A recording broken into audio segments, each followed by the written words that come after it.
Ламікон обирай, скажи грибку прощавай. Спонсор показу «Фармак». В Смоленській області на Росії через атаку безпілотників горять щонайменше 2 паливно-енергетичні об'єкти. Це різні об'єкти, це і нафтобаза, і нафтопереробний завод. Оскільки відразу ж таки хаотично з'являлися ці новини у різноманітних там пабліках, телеграм-каналах на Росії. І писали вони то про нафтобазу, то про НПЗ. Потім з'ясувалося, що таких об'єктів відразу ж таки 2, і дрони летіли по кількох цілях на Смоленщині. На території і Смоленського, і Ярцевського району Смоленської області відбулися потужні загоряння, пожежі, масштабні. Їхній масштаб можете оцінити самі зараз, власне, на цих кадрах, які познімали місцеві жителі Смоленської області.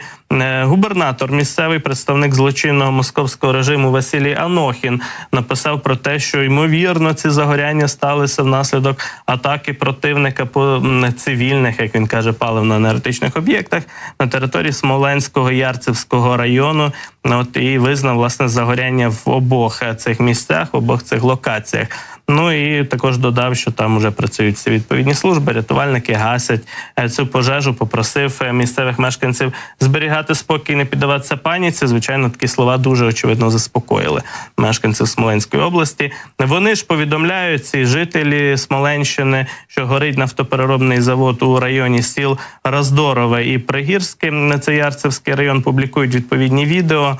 Ну і кажуть, що було чутно щонайменше 4-5 вибухів у Смоленській області в районі, власне, цього НПЗ. Один із великих нафтопереробних заводів Росії, який поки що був цілий, вцілів, його не атакували так активно, як інші НПЗ російські. Це один із тих якраз заводів, які розташовані у європейській частині Росії. Досяжні вони, ці заводи, для наших безпілотників, які можуть пролетіти тисячу і більше, як ми вже знаємо, кілометрів, перш ніж уразити ціль в глибині Росії. Отже, бачимо, що в Росії на один НПЗ, ймовірно, стало менше, хоча вони постійно займаються ремонтом таких об'єктів. І ми знаємо, що частину з них вже відремонтували, вони відновили процеси нафтопереробки і первинної, і глибинної. Тобто росіяни зараз намагаються якось, власне, відновити потужності таких об'єктів, оскільки більше як на 10%, кажуть, до 15%. Були такі оцінки із Economist, і Financial Press західних видань. На 15% потенціал росіян переробляти нафту на нафтопродукти знизився, впав якраз внаслідок таких от ударів українських ударних БПЛА або дронів камікадзе, які атакують подібні об'єкти. І бачимо, продовжують атакувати. Паузу робити не потрібно. І бачимо, що ці ж дрони, ймовірно, такого ж типу, лютий або що-небудь подібне, долетіли також до сховищ палива, до нафтобаз у Воронежі, або якраз на околицях Воронежа ця атака відбулася. Російська пропаганда поки що визнала лише збиття 4 БПЛА в передмісті Воронежа, але бачимо, що були і влучання. Отже, ось ці кадри із великої нафтобази, надзвичайно масштабної, на околицях Воронежа, яка зазнала удару дронів. Дронів цих, очевидно, летіло багато у той бік, і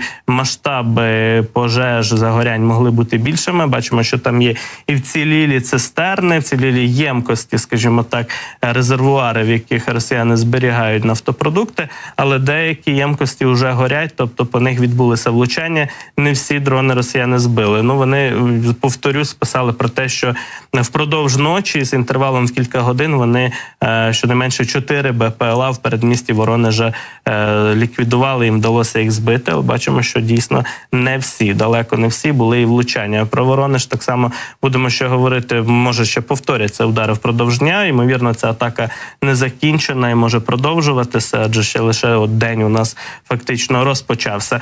Ну і в Липецьку під ударами дронів опинився металургійний комбінат. Новолипецький металургійний комбінат – один із найбільших в Росії.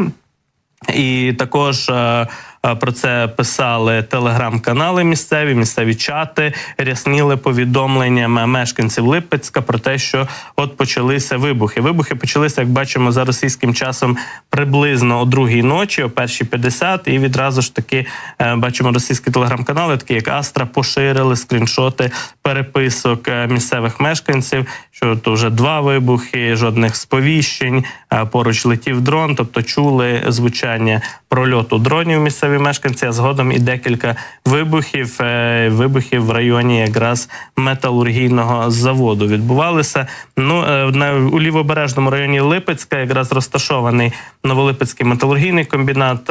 Це один, як, власне кажучи, відкриті дані свідчать, один із найкрупніших на території Росії сталеварних заводів, підприємств, і 17-й в світі за об'ємами виробництва, за даними ще 18-го року, тобто він входив у 20-ку найбільших у світі сталеварних заводів. Цей завод, і от по ньому теж прилітає, теж летять дрони, принаймні 2 вибухи місцеві мешканці чули.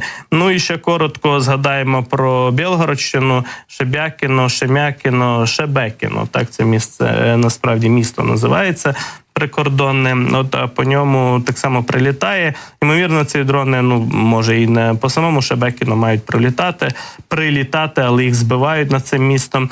І от бачимо кадри із прикордонного Шебекіну. Вчора теж представник московського злочинного режиму, так званий губернатор Гладков, писав, що декілька ударів впродовж дня і вечора зазнало місто Шебекіно, я вже сам плутаюся з цією назвою, пародіюючи російських пропагандистів. Отже, писав, значить, Гладков про те, що декілька місцевих мешканців отримали якісь там осколкові поранення, може біля вікон стояли, бо ми бачимо, що загалом там нічого серйозного, декілька автомобілів згоріло, вікна повибивало вибуховою хвилею. Це та реальність, з якою, зрештою, Білгородщина має стикатися щодня і стикається, оскільки із тієї області Україну атакують постійно. От нові ракети, запуски ракети С-300 по Харківщині минулого вечора цьому підтвердження. Тому зрозуміло, що це зона бойових дій, що там намагаються виявляти і уражати воєнні об'єкти наші військові, скажімо так, а те, що деколи падають ці уламки, скажімо так, і по вулицях Білгорода чи Шебекіно, то це не дивина, це, скажімо так, супутній ризик, який супроводжує такі атаки. Зрештою, не виключаємо і самих провокацій з боку росіян, які, буває, обстрілюють самі свої міста, щоб видати це за якісь раптові атаки з боку, власне, України.